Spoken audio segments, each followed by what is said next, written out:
Welcome to the Jill Sinclair Show, bringing you real conversations about business and life to help you to overcome your success blockers. As always, remember to subscribe, rate, and review on whatever platform you're listening or watching.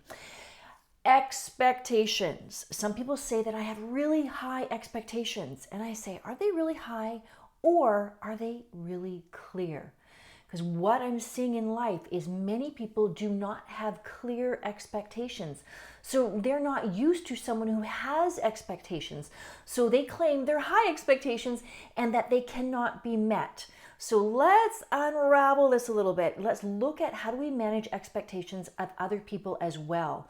Because oftentimes too, when we have friends in our life, when we have colleagues, when we have people that are around us, we do not manage those expectations. We do not share those expectations. So how the hell do we expect someone to fulfill those expectations when we're not being very clear ourselves? So let's look at the expectation of a friendship, for instance. Maybe you're the one who is always reaching out to go for the walk, to have the call, to, give them gifts, whatever it is. You're that one because that's your personality. Well, that's awesome. Is that fulfilling to you? If you continue in that relationship that's very much one-sided, is that fulfilling to you? Or do you want to have a conversation with that friend to say, hey, you know what? I love spending time with you. I just really feel like this is really one-sided every time I reach out. Because guess what? Dollars to donuts. I know I've said that before. I don't know where I got that term from, but dollars to donuts. They have no idea that they're making you feel a little bit, maybe, not necessarily unwanted, but they're feeling that this might be a one-sided conversation or a one-sided friendship. So how dare you be offended by this if you've not shared that with them? So look at your friendships right now. Are you the giver, giver, giver, and then do you have a bunch of takers, or do you have relationships that are very cohesive and very collaborative together? Now, here's the thing. We're always going to have people in our lives that are going to be, going through different things, and you might not speak to a really good friend for 6 months. Maybe you text now and again. And then the next time you see that person, you just you catch up where you left off, right? And that's awesome because that's oftentimes where I'm at with some of my great friends. I might not really speak with them in depth for a couple months at a time, but when we reconnect solidly because we both know that life happens and sometimes, we're not going to be in contact as much as we used to. So obviously you need to give some grace and some time with some people, but look and examine your relationships right now. Are they what you need them to be? Because if they're not, you need to look at yourself and what are the expectations that you're putting forward? Because again, some people say, well, Jill, should I really have expectations in a friendship? Well, why wouldn't you? Why wouldn't you? Because otherwise you're going to be treated, just the way the ball rolls. If you don't say, hey, you know what? I love it. I love it when you reach out to me. I love it when you send me that text. I love it when you send me that Zoom invite. It makes me feel so good. Guess what's going to happen? That person's going to see that. They're going to sense that. They're going to feel that. Oh my God, I want to do this more for this friend of mine because I see how much it means to them.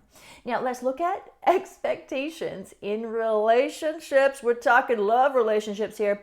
Now, are you being clear with what you're needing from your partner? Are you being clear with the communication style that you need to have happen in the relationship as well? Sometimes you are going to be wanting to share information and you're going to want to broadcast it because maybe it's getting it off your chest or whatever you want to term it, and you want that other person to listen to you, which is awesome. And guess what? We're human. We all need that at some point.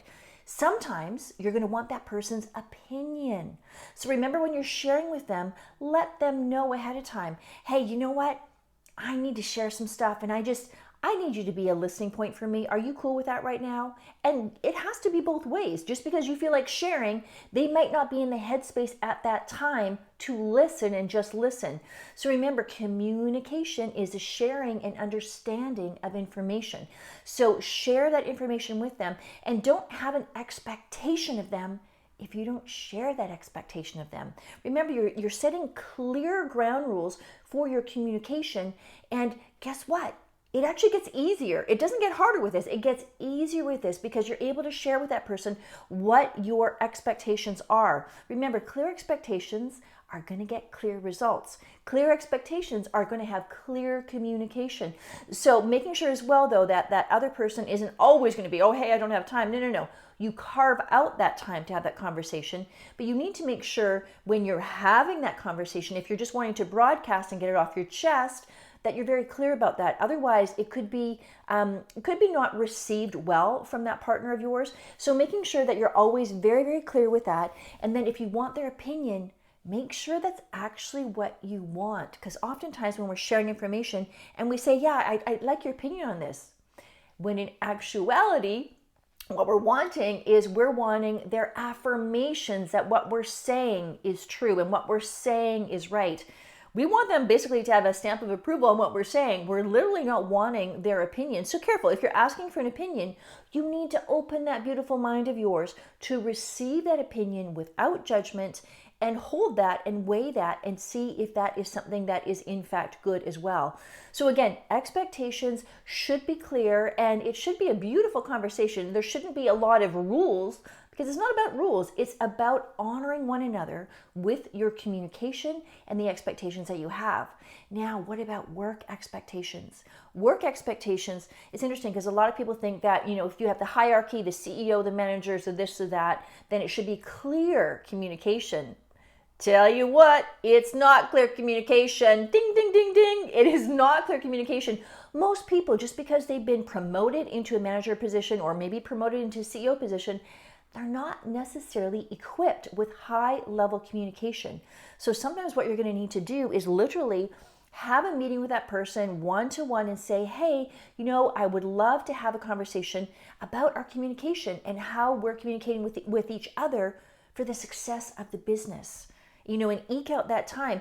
Guess what's going to happen? You're going to be looked at, when you're approaching this in such an intelligent and emotionally intelligent way, you're going to be looked at as a leader, because you can't expect your colleagues or your manager or the CEO to respond in a certain way if you've not set clear expectations on what needs to be. Say you've been put in charge of a new project and you're super excited about it and you see it going a completely different way because there's a new opportunity.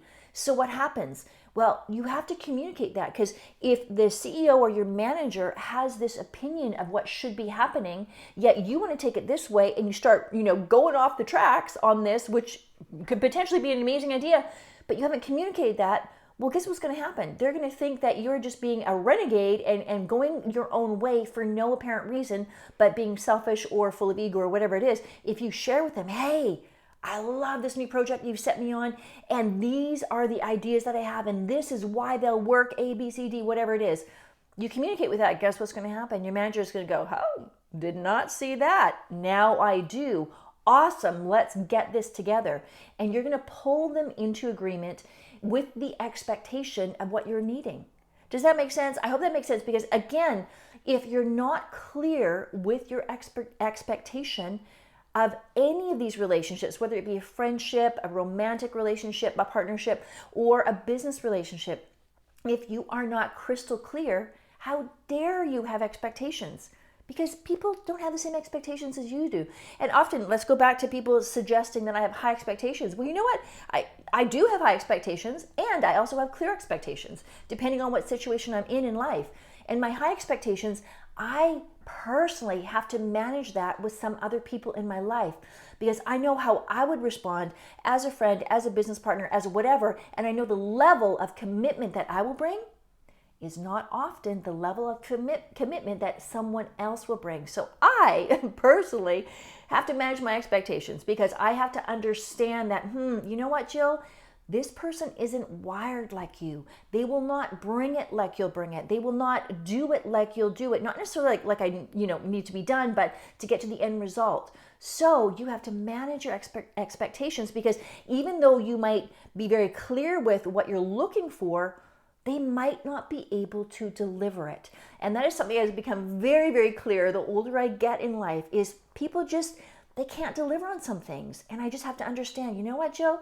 That's okay. You are at this different level, you're at this different mindset, And you can't expect someone to automatically be at that same space as you are, because not everyone's wired the same. And I can't have that expectation unfairly placed on someone else. So I've had to call myself on my own bullshit on that to say, Jill, you know what? No, that person is not at that same mindset as you. And that's okay. They're awesome in their own mindset and what else they're doing. So being very cautious with myself to manage my expectations. And yes, I might be disappointed. Yes, I might think of things differently. But now I go into that going, oh, okay, well, this person, this is who they are. And this is how they live. And this is how they think. And I embrace that. I'm beginning to embrace that more and more and not trying to control the outcome. Oh my God, do you understand how hard that is? Because I'm such a controller. So for me, it's more about accepting their humanity, accepting who they are, the space they're at. Because like I said, like people, they don't want to be in my head and I don't want to be in their head. We're so completely different, and it's honoring each other's personality, honoring our own expectations, but also managing them and not having expectations that are unrealistic for the person that we're in communication with. Hope this has been helpful for you. Remember, again, subscribe, rate, and review on whatever platform you're listening or watching. Hit me up on Instagram, Ms. Jill Sinclair, with any questions you have. Go follow me there as well. And I'm on Clubhouse, Jill Sinclair, as well as go to jillsinclair.com for any other questions you have. I'll always see you every Tuesday coming back at you. Remember, this is for you. So hit me up on all those platforms, Miss Jill Sinclair on Instagram, and ask me those questions and give me a follow.